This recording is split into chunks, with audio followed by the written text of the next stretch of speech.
Let's make chicken enchiladas using sourdough discard tortillas. In your crock pot, add 1 pound of chicken breast, a half a cup of salsa, and a tablespoon of taco seasoning. You can mix it around a little bit. Place your lid on your crock pot and cook for about 2 to 3 hours. Now that my chicken is done cooking, I'm just gonna go ahead and take a fork and shred it up.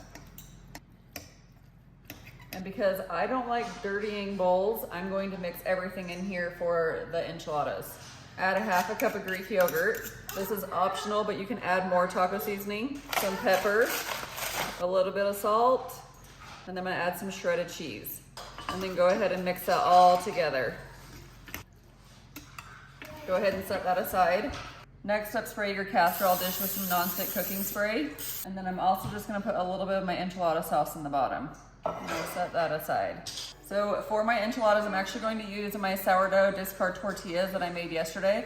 I'll link this recipe below. So I'll go ahead and take these, and I'm going to take some of the mixture, and I'm gonna put it right in the middle of it. And then go ahead and roll them up and add them to your pan. And you will just repeat this until you have them all done.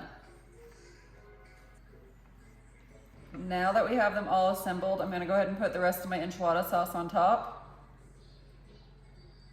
And then add some cheese. I have my oven preheated to 350 degrees, and I'll put this in there probably about for 20 to 25 minutes. And there we go, they are all done. I'll go ahead and put the full recipe in the description below, and then follow me for more recipes.